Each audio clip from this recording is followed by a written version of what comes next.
तो जो आपका है ये मैथमेटिकल इकोनॉमिक्स में हम लोग बात कर रहे हैं, फर्म इक्विलिब्रियम की बात कर रहे हैं। जी सर।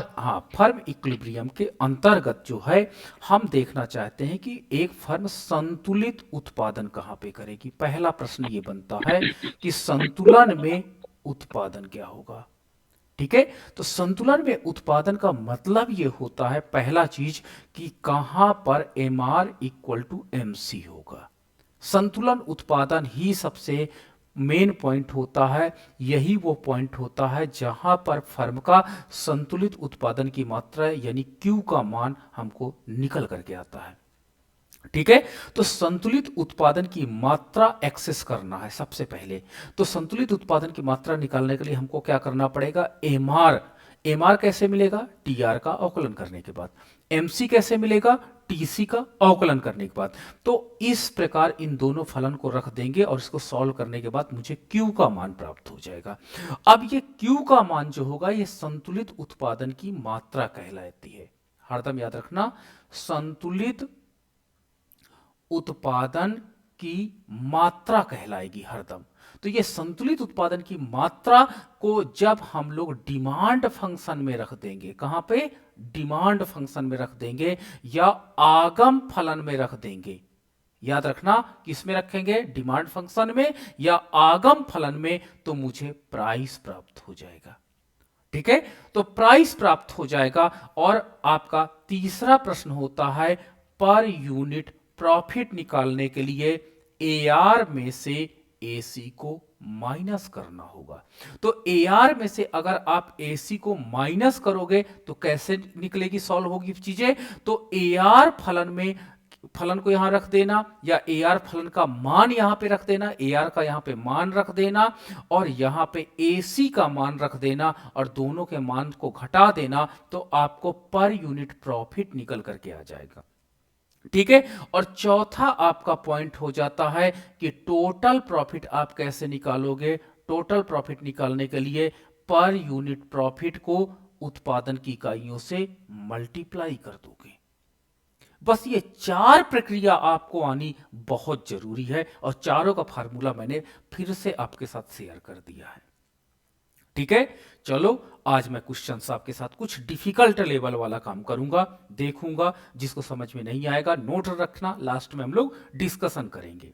तो चलो, एक मेरे पास एक फर्म का कुछ उत्पादन का पॉइंट दिया है, that is the demand function. एक फर्म का दिया गया है, मैं एग्जांपल एक आपके साथ डिस्कस कर रहा हूं कि आपका फर्म का डिमांड फंक्शन है।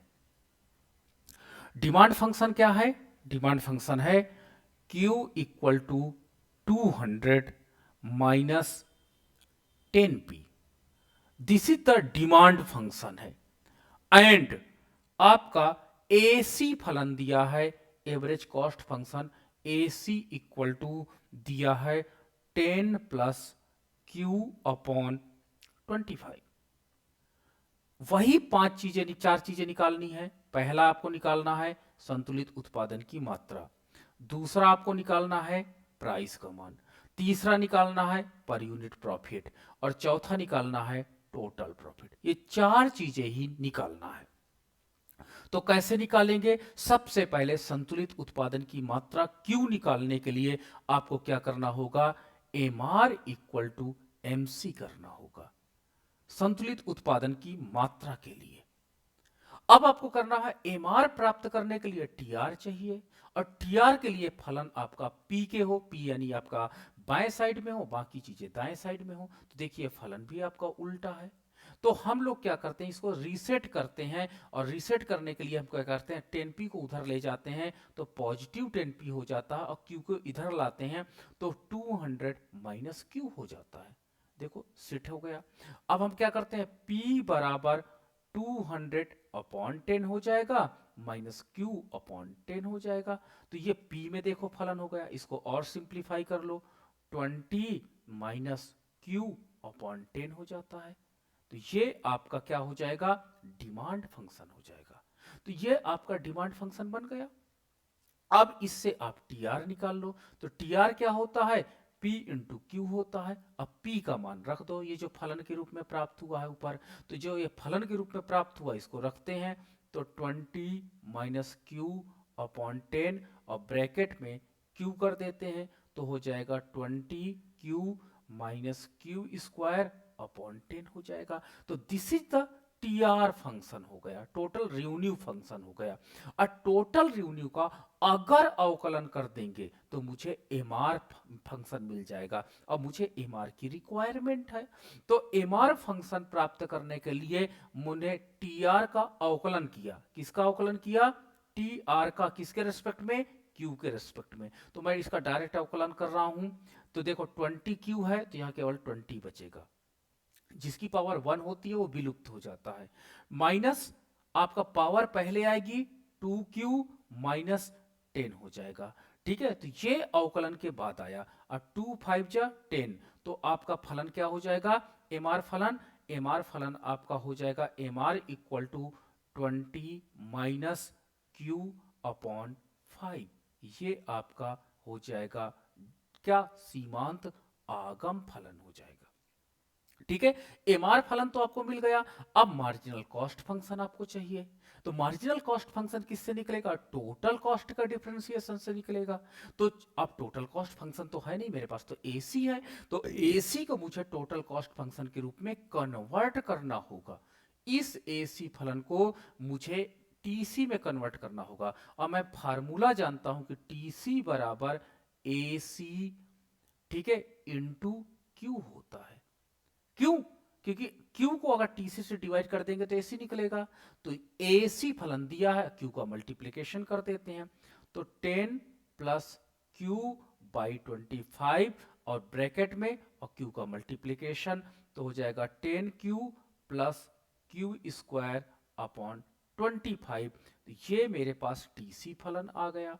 अब इस TC फलन को अगर मैं अवकलन कर दूं, इस टीसी फलन का अवकलन कर दूंगा तो मुझे सीमांत लागत फलन मिल जाएगा। और मुझे रिक्वायरमेंट क्या है? सीमांत लागत फलन की रिक्वायरमेंट है। तो यहां पर सीमांत लागत फलन निकालने के लिए मैं क्या करूंगा? 10 प्लस 2q अपॉन 25। ये मैंने टीसी फलन का अवकलन कर दिया। अब मैंने अवकलन डायरेक्ट किया है, आपको एग्जाम में पूरे स्टेप करने होंगे। ठीक है, तो आपको पूरे स्टेप फॉलो करने होंगे। अब इस फार्मूले में, ये जो आपका फार्मूला है, इसमें एमसी फंक्शन का मान, इसमें एमआर फंक्शन का मान रख देंगे तो संतुलित उत्पादन की मात्रा प्राप्त हो जाएगी। तो चलो रख देते हैं। तो एमआर फलन है आपका 20 minus Q by 5 equal to marginal cost का मान है 10 प्लस 2q अपॉन 25। अब क्यू क्यू एक तरफ में ले जाता हूं तो हो जाएगा minus Q by 5 minus 2q by 25 equal to 10 minus 20। ठीक है, अब देखो इसमें एलसीएम ले लिए 25 तो 5 पचा 25 यानी माइनस 5q हो जाएगा माइनस 2q हो जाएगा इक्वल टू माइनस 10 हो जाएगा। अब यहां पे माइनस 7q बटे 25 इक्वल टू माइनस 10, माइनस से माइनस कैंसिल हो जाएगा। q बराबर 10 गुणे 25 अपॉन 7 हो जाएगा। इसको सॉल्व कर लेंगे तो q का मान पता चल जाएगा। तो कितना आएगा? 250 बटे 7। एग्जैक्ट मान निकालो कितना आएगा, डिवाइड करके बताओ। 7 दूनी 14, 7 त्रिक 21 और 7 चौका 28, 7 पन्ना 35, 7 छंग 42, 7 पन्ना 35 और 7 सत्ता 49, यही 35.7 आएगा। 35.714। 714, अरे बड़ा ढेर सारा आप निकाल दिए जी। चलो 35.714 यूनिट का उत्पादन संतुलन की अवस्था में ये फर्म करेगी। ठीक है, सबसे बड़ा पॉइंट होता है एग्जाम में, याद रखना, संतुलित उत्पादन की मात्रा कैलकुलेट करना। ये कैलकुलेट करने का मेथड आपने सीख लिया होगा कैसे मैंने किया है। ठीक है, इतने स्टेप आपको आने चाहिए। एमआर का मान टीआर से निकलेगा, एमसी का मान टीसी से निकलेगा। ओके, ये आपको ने कैलकुलेट कर लिया, काउंट कर लिया। अब हम लोग क्या करते हैं, अगर इस क्यू का मान डिमांड फंक्शन में रख दें, ये डिमांड फंक्शन है, देखो ये डिमांड फंक्शन है, इस डिमांड फंक्शन में क्यू का मान रख दूंगा तो मुझे प्राइस का मान पता चल जाएगा, जो दूसरा प्रश्न मेरा देखो। ठीक है, तो P इक्वल टू 20 माइनस कितना था, 20 माइनस Q बाई 10, ये मेरा डिमांड फंक्शन है, ये मेरा डिमांड फंक्शन है। अब इस डिमांड फंक्शन में Q बराबर कितना आया है, 35.7, 35.714, इस मान को रख दो तो क्या हो जाएगा, P का मान निकल आएगा। तो P बराबर 20 माइनस Q का मान कितना है, 35.714 बटे 10, तो हो जाएगा आपका P बराबर 20 माइनस 3.5। ठीक है, 57। चलो 20 में से 3.57 घटाओ, कितना बचेगा,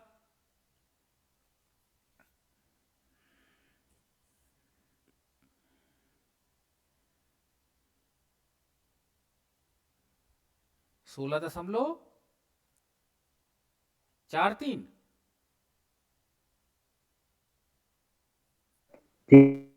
हम्म, 16 सर 16.25। 2.5 नहीं होगा, 4 4 3 ही आ रहा है। 4.3 ना। हाँ यस सर। हाँ, देखो ये प्राइस होगा। इस मूल्य पर क्या करेगा, एक फर्म अपनी वस्तुओं को बेचेगा। कितना बेचेगा, 35.7 इकाइयां। ठीक है, दो चीजें निकालना आपको आ गया होगा। अब हमको तीसरी चीज निकालनी है, पर यूनिट प्रॉफिट। पर यूनिट प्रॉफिट का मैंने आपको फार्मूला बताया था कि पर यूनिट प्रॉफिट निकालने के लिए आपको ए आर में से ए सी को माइनस करना होगा।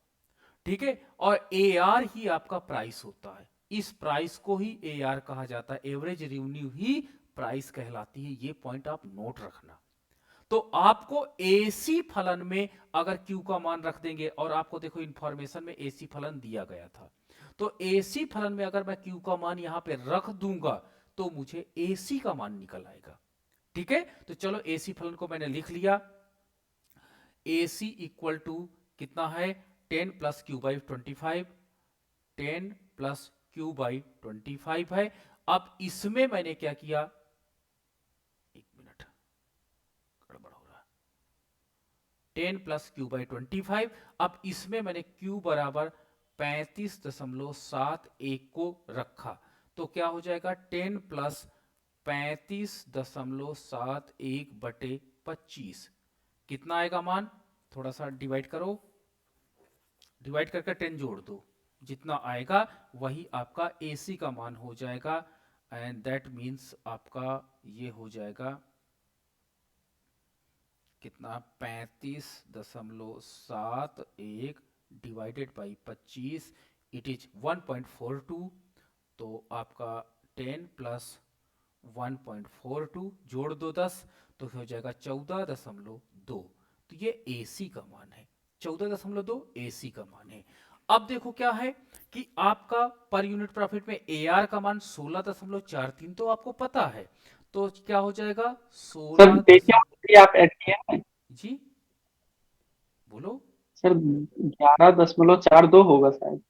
कितना 11.42 कितना, सर। हाँ सॉरी वहां सॉरी, पे हाँ 10 हाँ प्लस हाँ एक हाँ हाँ, पॉइंट चार 11 दो है ना। 11 11 सॉरी, 11.42, ठीक ठीक ओके, 42 ओके, ठीक है सॉरी। ठीक है, अब हमको क्या करेंगे, 11.42 हो जाएगा।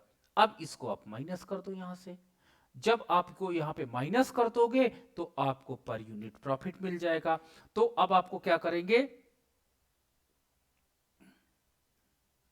अब आपको क्या करेंगे, 16.43 में से माइनस करेंगे 11.42, तो हमारे पास बचेगा 5.01, 5.01 बचेगा। यानी 5 रुपए के आसपास इसको फर्म को पर यूनिट प्रॉफिट प्राप्त हो रहा है, कितने बराबर, 5 रुपए के बराबर।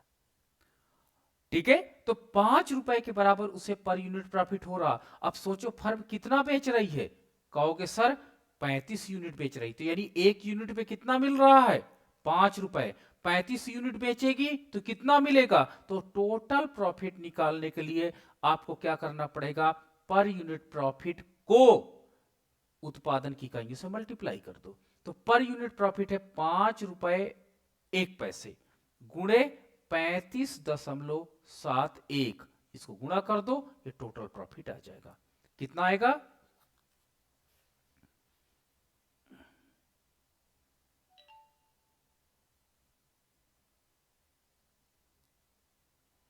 आएगा 178.90, ये टोटल प्रॉफिट होगा। ठीक है, चारों स्टेप क्लियर हो गए सभी को?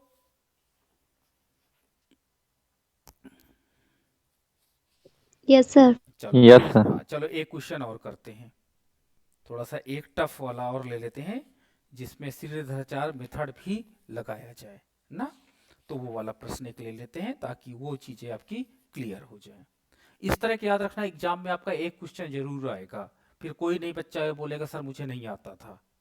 बहुत केयरफुली इसको आप देख लेना, एक जरूर लॉन्ग में आएगा, ये याद रखना। हो सकता सेम भी हो सकता है, कोई उसमें नहीं सरप्राइज है, क्योंकि अधिकतर क्वेश्चन ऐसे ही आते हैं। नाउ द नेक्स्ट क्वेश्चन है, मैं एग्जाम्पल 2 पे फिर से बात करने जा रहा हूं। एग्जाम्पल 2 में हमारे पास एक फर्म का टोटल कॉस्ट फंक्शन दिया गया है 1/3 Q - 7 Q square plus 111 Q plus 50। ये टोटल कॉस्ट फंक्शन है एक फर्म का। एंड डिमांड फंक्शन क्या है? डिमांड फंक्शन है आपका Q = 100 - P। Then find out, वही संतुलित उत्पादन की मात्रा, देन फाइंड आउट प्राइस का मान, then find out per unit profit, then find out total profit. Okay, वही चारों चीजें यहां पे निकालनी है। तो Q के लिए मैंने आपसे क्या बोला? MR = MC करना होगा। पहले के लिए आपको MR और MC करना होगा। ठीक है, MR और MC करने के लिए क्या करना होगा? MC निकालने के लिए टोटल कॉस्ट फंक्शन को आप अवकलन कर दो। ठीक है, टोटल कॉस्ट फंक्शन आपको दिया गया है डायरेक्ट। तो चलो मैंने क्या किया, मार्जिनल कॉस्ट निकालने के लिए टोटल कॉस्ट फंक्शन का Q के सापेक्ष अवकलन करने पर, तो मैं डायरेक्ट कर रहा हूं, आप समझदार हो समझ जाओगे। 3 पहले आएगा, 1/3 गुणे 3 और Q 3 - 1। देखो इसका मैंने पावर पहले आई, पावर से 1 घट गया, फिर -7 गुणे 2, पावर 2 पहले आई और पावर से 1 माइनस हो गया, फिर 111 क्यू, तो यहाँ पे केवल क्या बचेगा? 111 बचेगा, क्योंकि इसकी पावर 1 है, वो 0 हो जाएगा, 1 हो जाएगा सॉरी, और 50 कांस्टेंट है तो इसका 0 हो जाएगा अवकलन। ठीक है, इसको सिंप्लीफाई कर देते हैं, 3 से 3 कैंसिल हो जाता है, तो Q स्क्वायर -14 Q -111।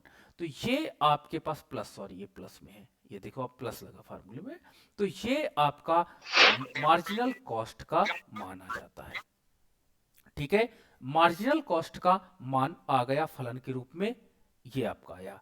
अब आपके पास से डिमांड फंक्शन गिवन है, डिमांड फंक्शन से आप TR निकाल लो, लेकिन इसमें फलन आपका रीसेट नहीं है, तो इस फलन को Q = 100 - P, इसको रीसेट कर लो, तो P = 100 - Q हो जाएगा। अब TR बराबर क्या होता है? P × Q होता है, P का मान गिवन है 100 - Q, ब्रैकेट में Q हो जाएगा, तो आपका 100Q - Q स्क्वायर हो जाएगा, तो ये आपका TR हो जाएगा। अब इसको अवकलन कर देंगे तो MR हो जाएगा, यानी 100 - 2Q, ये आपका MR फलन निकल करके आ जाएगा। ठीक है, तो MR फलन मुझे निकल करके आ गया। अब मैं क्या करता हूं, MR फलन को यहां पे रख दिया और TR आपका MC फंक्शन है यहां पे रख दिया। तो चलो रखें, तो MR फलन रखा, तो मैंने 100 - 2Q MR की जगह मैंने रख दिया, और मार्जिनल कॉस्ट फंक्शन आपका दिया है Q स्क्वायर -14Q प्लस 111। ठीक है, अब इसमें देखो कि सबको हम ले चलते हैं लेफ्ट हैंड साइड, क्योंकि ये द्विघाती समीकरण बन रहा है। द्विघाती कैसे पहचान करोगे? देखो q की पावर मैक्सिमम 2 है, फिर q की पावर यहाँ पर 1 है और यहाँ पर q की पावर 0 है, इसलिए यहाँ पे दिख नहीं रहा, वो 1 हो जाता है। तो इसलिए जब द्विघाती समीकरण बन जाता है, आपका फैक्टोरियल बन जाता है, गुणनखंड वाले पद बन जाते हैं, तो सबको लेफ्ट हैंड साइड ले जाते हैं और इक्वल टू 0 कर देते हैं। ठीक है, तो हम लोग क्या करते हैं, माइनस क्यू स्क्वायर, सबसे बड़ी पावर को सबसे आगे रखते हैं, फिर माइनस क्यू स्क्वायर हो गया, आपके पास माइनस 2q यहां पर हाई है, फिर दूसरी आए 14q हो गया, इधर आया आपका 100 है प्लस 100 है और इधर से आया माइनस 111 है इक्वल टू 0। अब इसको और रिसेट करो, माइनस क्यू स्क्वायर कितना हो जाएगा, प्लस 12q, 12 प्लस 12q और क्या हो जाएगा, माइनस 11 इक्वल टू 0। अब इसमें क्या करो, माइनस से भाग दे दो तो हो जाएगा Q square minus 12q plus 11 equal to 0। ये द्विघाती समीकरण कहलाता है। एक दिन एक बच्चे ने पूछा था, सर इस तरह के प्रश्न कैसे सॉल्व होंगे ना, तो इस तरह के एग्जाम में कभी कभी आपको फंसाने के लिए दे दिया जाता है। अब ये द्विघाती समीकरण है, ये वास्तव में गुणनखंड है। ठीक है, गुणनखंड है, लेकिन कभी कभी हमको गुणनखंड भूल चुका होता है, 10th में पढ़ा जाता है, 9th में पढ़ा जाता है, भूल जाता है। तो इस गुणनखंड को आप ना समझ में आए तो श्रीधराचार्य मेथड लगा दो। चलो इसको आगे लिख लेते हैं। तो क्या है इस गुणनखंड को, क्यू स्क्वायर माइनस आपका 12q आपका प्लस 11 इक्वल टू 0। श्रीधराचार्य जो मेथड है वो ये बोलता है कि सबसे पहले आप बड़ी पावर वाला q रखेंगे या x रखेंगे, उसके बाद उससे छोटी पावर वाला और फिर से कम पावर वाला। तो इसमें q का मान निकालने के लिए minus b plus minus under root B square minus 4ac upon 2a, ये फार्मूला होता है श्रीधराचार्य मेथड का फैक्टोरियल निकालने के लिए। अब b क्या है, देखो इसमें बहुत केयरफुली इस फलन में देखना, इस फलन के पीछे देखो, पीछे का मतलब होता है पहले, जो आप लोग को अभी कभी पहले भी बोलते हो, q के पहले क्या है, sir B square minus 4ac ना होता है, बी स्क्वायर माइनस 4ac, हाँ ये सी रह गया क्या, छूट गया, ठीक है ना, अब बोलो सही है, हाँ। तो अब देखो जी सर, इसके पहले क्या है, इसके पहले जो भी कांस्टेंट नंबर होगा उसको हम लोग a रीड करेंगे, इस q के पहले जो नंबर होगा विथ साइन उसको क्या रीड करेंगे, b रीड करेंगे, और यहां पर जो रीड करेंगे वो c रीड करेंगे। ठीक है, तीनों को अलग अलग रीड करते हैं। ठीक है, जो स्क्वायर के साथ होगा उसको a रीड करेंगे, जो q की पावर 1 के साथ आपका कांस्टेंट नंबर होगा उसको b रीड करेंगे, तथा जो कांस्टेंट नंबर होता है उसको c रीड करेंगे। अब आप यहां पे रख दो, तो क्या रखा जाएगा, माइनस b, तो माइनस माइनस माइनस और ब्रैकेट में माइनस 12 हो जाएगा, b की जगह क्या है 12 है माइनस का। ओके, चलो अब plus minus under root B square, तो b का आपका माइनस 12 का स्क्वायर हो जाएगा, माइनस 4, a का मान कितना है 1 और c का मान कितना है 11। ठीक है, ये ब्रैकेट के अंदर हो जाएगा, अपॉन 2a, 2 इंटू a 1 हो जाएगा। अब आप अगर इसको सॉल्व कर लोगे तो q का मान पता चल जाएगा, यानी आपका फैक्टराइजेशन हो जाएगा।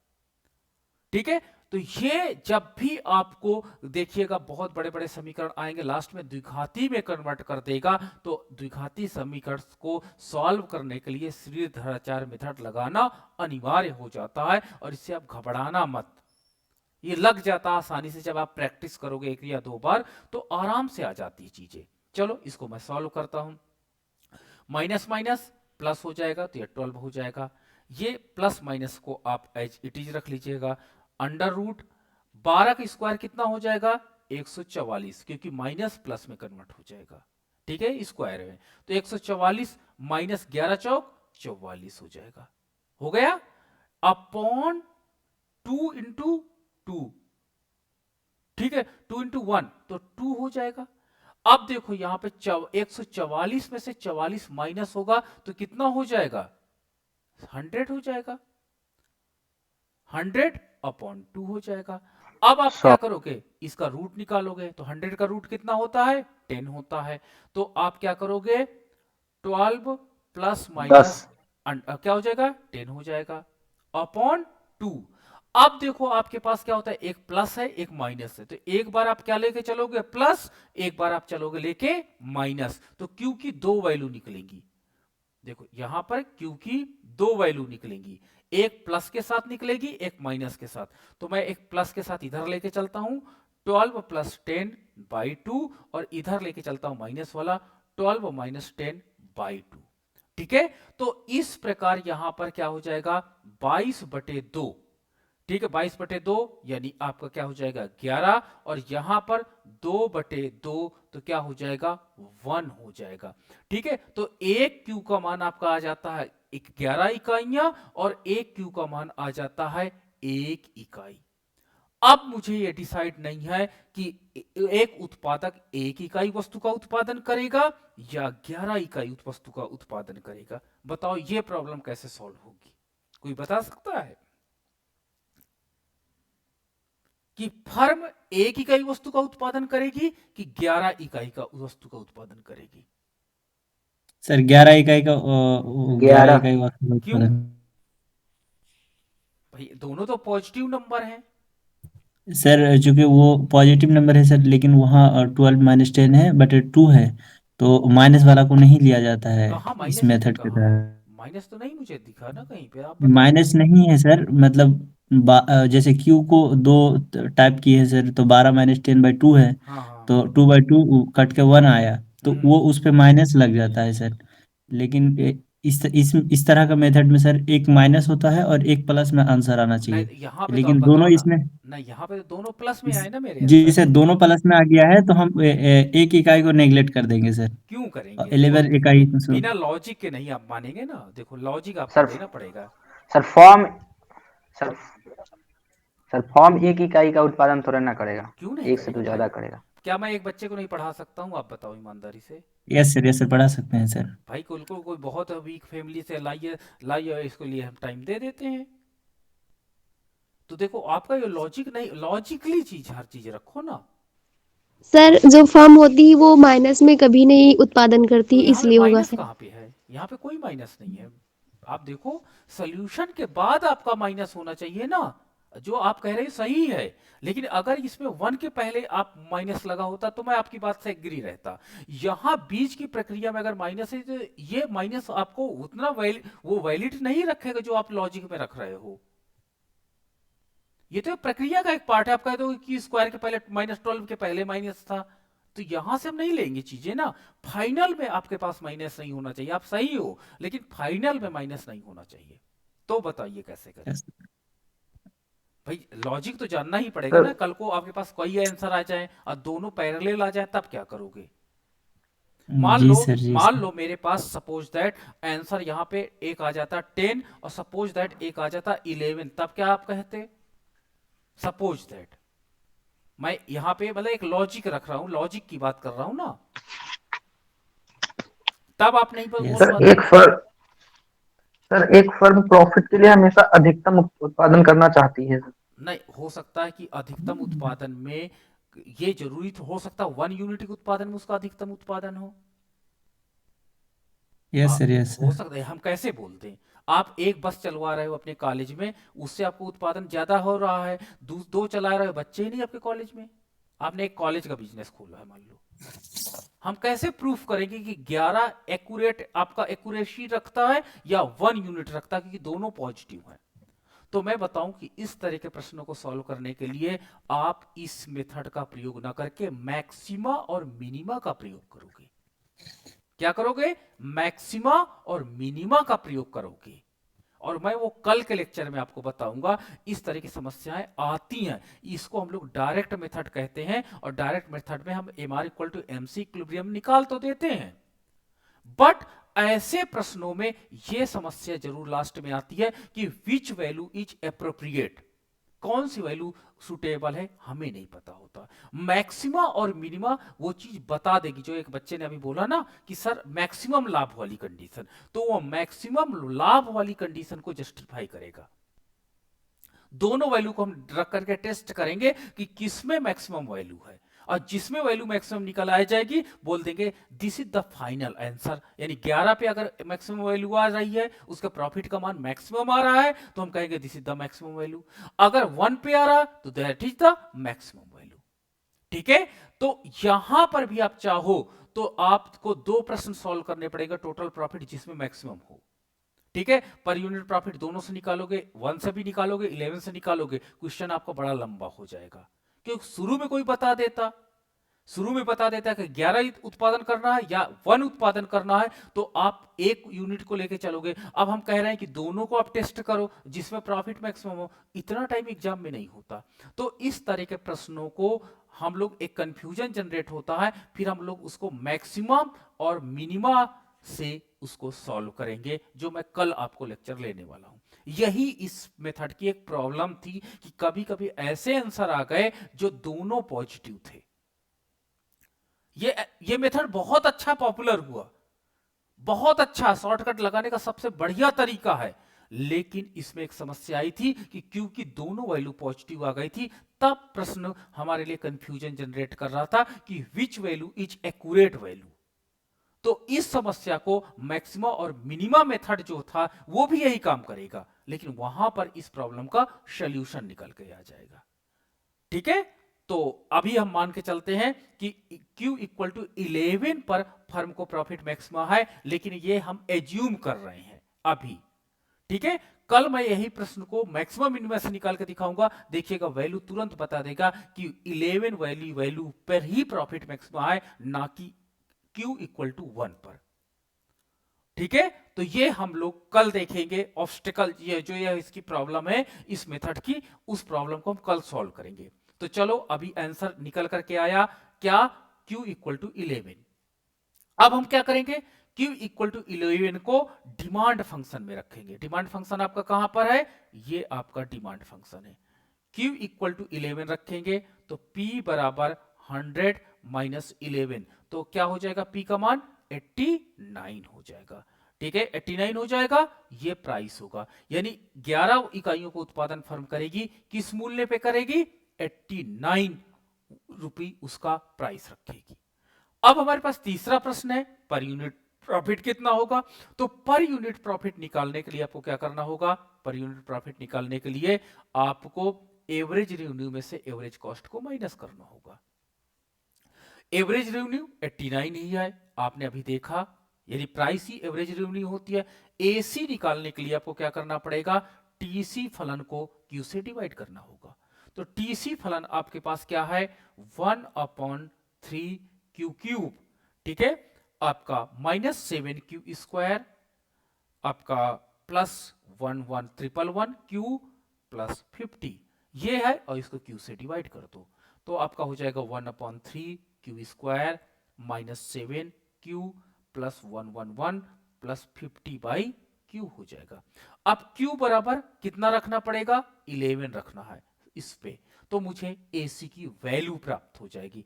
तो इक्वल टू 1/3 11 का होल स्क्वायर +7 इंटू 11 +111 +50/11।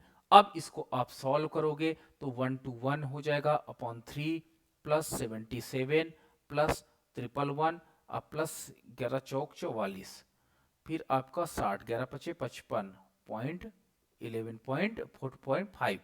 अब इसको आप इसको को 3 चौक 12 आपका, सर हाँ बोलिएगा, सर बोलो। -7 क्यों है तो प्लस आप कर दिए हैं। अच्छा अच्छा सॉरी, ये सब झटके में हो जाता है जी। चलो अच्छा, आप लोग ध्यान तो देते हो, मुझे खुशी इस बात की है। ठीक है, तो ये आपका जो वैल्यू होगी, इस वैल्यू में आपका क्या हो जाएगा, इस वैल्यू को आप AC को यहाँ पे कैलकुलेट कर लोगे। AC को जब कैलकुलेट कर लोगे तो यहाँ पे AC का मान, तो बताओ इसका कैलकुलेट करके मान कितना आया, आप लोग बताओ, थोड़ा सा हेल्प करो मेरी। AC का मान निकालो।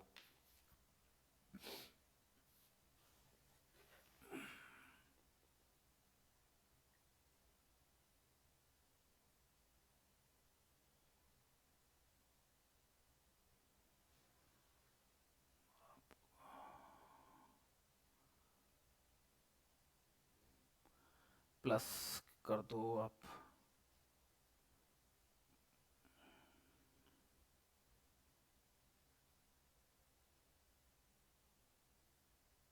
प्लस 111 प्लस आपका 4.5, आपका टोटल 155.8,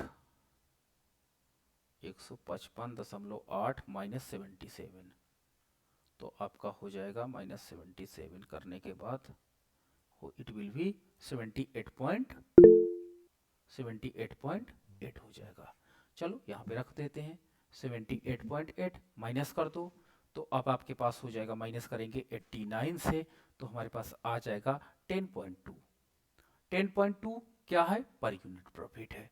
जब 10.2 पर यूनिट प्रॉफिट है, अब टोटल प्रॉफिट निकालना है, तो टोटल प्रॉफिट कैसे निकलेगा? पर unit profit multiply by quantity. तो क्या हो जाएगा? पर यूनिट प्रॉफिट 10.2 है और क्यू का मान कितना है? क्यू का मान हमारे पास है 11, तो 11 कर दो तो कितना हो जाएगा आपका? 112.2। 112.2। हाँ, तो ये आपका टोटल प्रॉफिट हो जाएगा। तो इस तरह के एग्जाम में क्वेश्चन 100% आपको आएंगे और आप जरूर इसको लगाइएगा इस तरह के प्रश्न। अब मुझे लगता है कि आप सभी लोगों को प्रश्न समझ में आ जाना चाहिए।